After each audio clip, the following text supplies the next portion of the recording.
Untuk review kelompok 1, kelebihannya yang pertama yaitu suara presenter sudah terdengar jelas, tidak tertutupi oleh background musik. Selanjutnya saya menjelaskan latar belakang.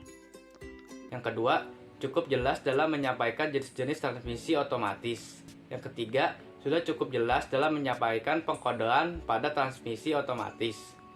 Untuk kekurangannya yang pertama yaitu penyajiannya video bukan seperti vlog, melainkan seperti presentasi biasa. Seharusnya tidak ditampilkan PPT-nya. Yang kedua, tidak dibahasnya tentang cara merawat sistem transmisi otomatis agar lebih awet, karena perawatan sangat penting dalam suatu sistem transmisi. Yang ketiga, kurang menggambarkan tentang pengaplikasian pada transmisi otomatis. Untuk penilaian kelompok 1, secara keseluruhan, gue beri nilai 80 dari 100. Kita lanjut ke kelompok 2. Kelompok 2 terdapat sangat banyak gambar yang mendukung isi materi dari presentasi mereka seperti ini dan ini. Namun sayangnya jarak antar kamera dan presenter itu terlalu dekat seperti gambar ini.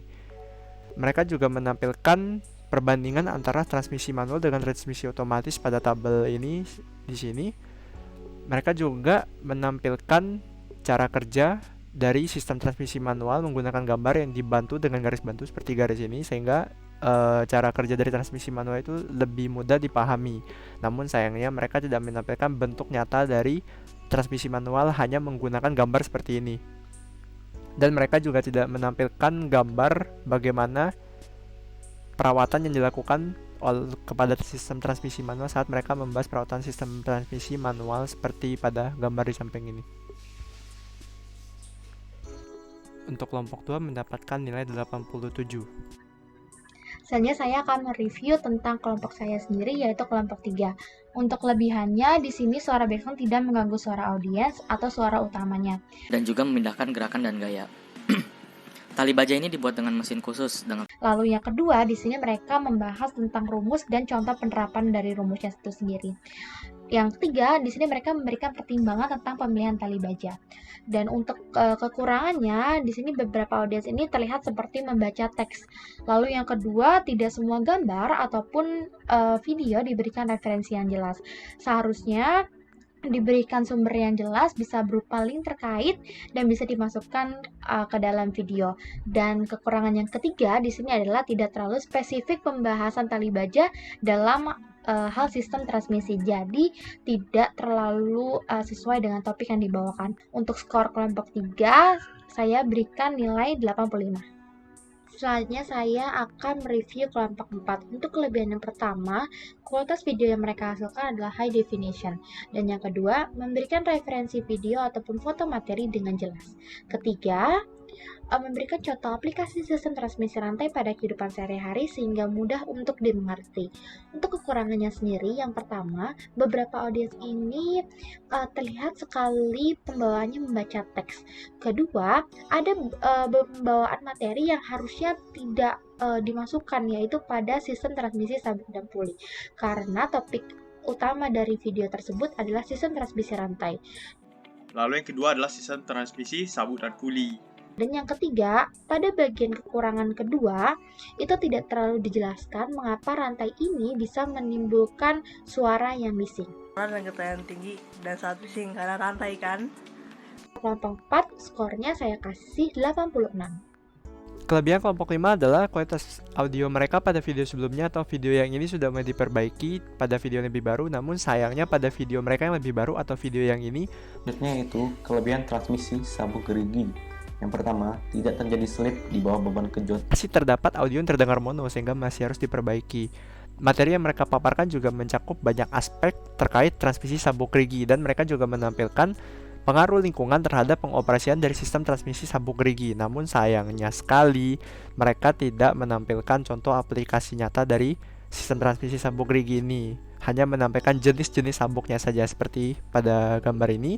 Dan mereka hanya menampilkan 5 kandidat saja dari material yang dapat digunakan untuk pembuatan transmisi sabuk gerigi atau pembuatan sabuk geriginya seperti ini pada gambar ini.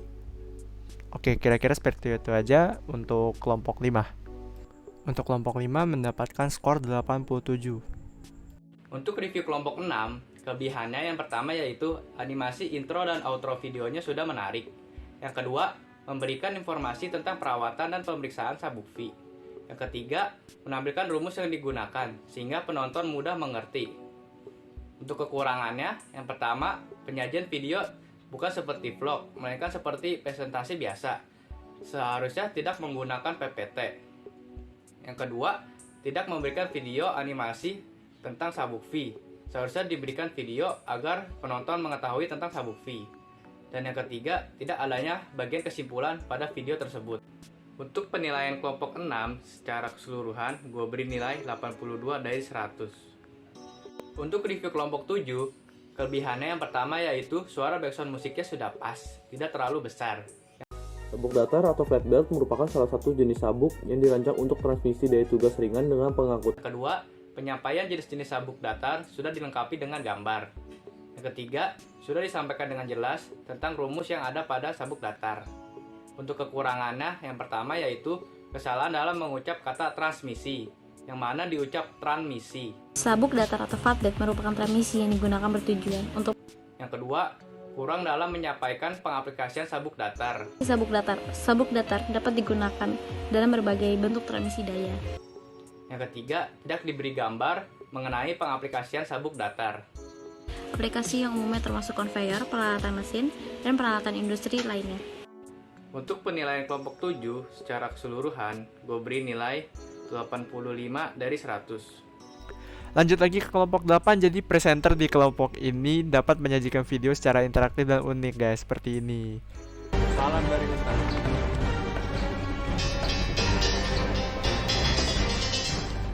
Materi yang mereka tampilkan tentang transmisi gigi sikloida itu dijelaskan dengan animasi seperti ini dan pengertian transmisi sikloidal. Transmisi sikloidal adalah perangkat transmisi baru yang menggunakan prinsip transmisi planetari dan menggunakan gigi sikloidal.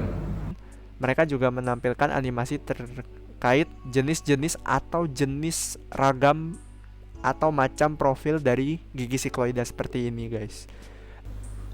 Lurus. Apabila lingkaran menggelinding pada lingkaran lain yaitu sisi luar.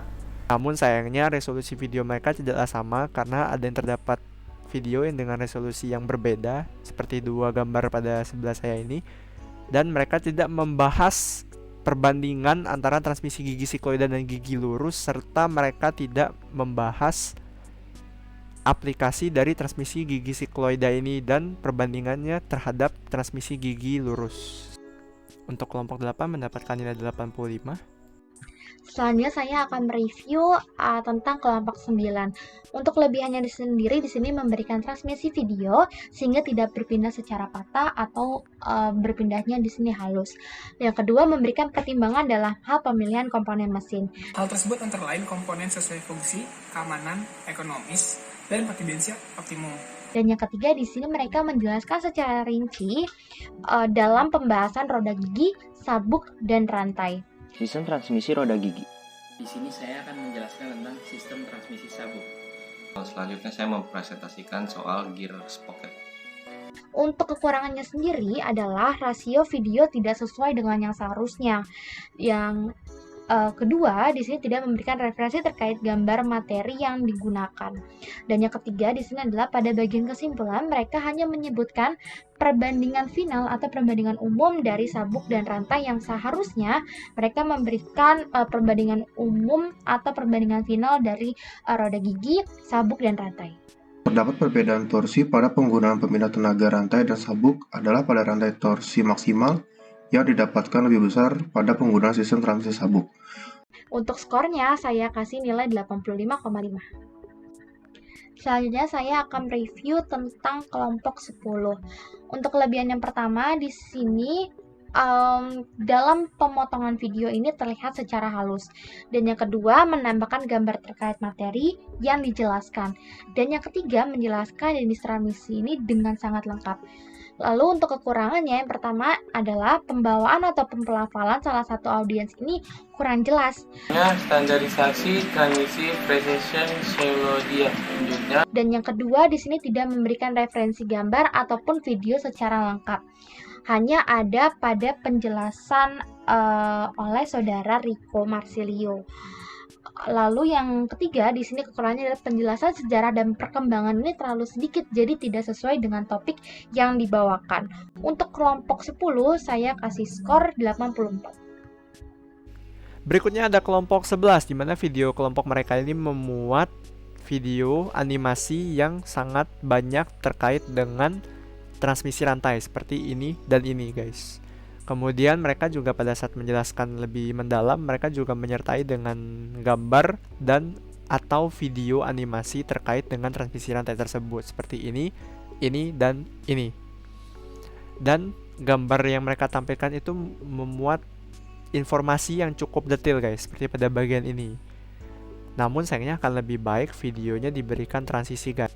Kemudian presenter juga tidak menampilkan sumber dari mana mereka mengambil potongan foto yang mereka ambil dari sumber luar, dan mereka juga tidak menampilkan nama dari seorang penemu pada saat mereka menampilkan foto seorang penemu seperti ini, guys.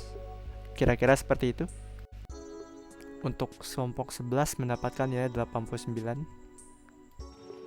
Untuk review kelompok 12, kelebihannya yang pertama yaitu suara dari videonya sudah cukup jelas. Tetapi material sabuk dipilih material dengan elastisitas yang pas. Yang kedua, sudah dijelaskan dengan baik mengenai sejarah perkembangan transmisi sabuk. Sejarah perkembangan transmisi sabuk, Tactile Continuous Variable Transmission atau CVT.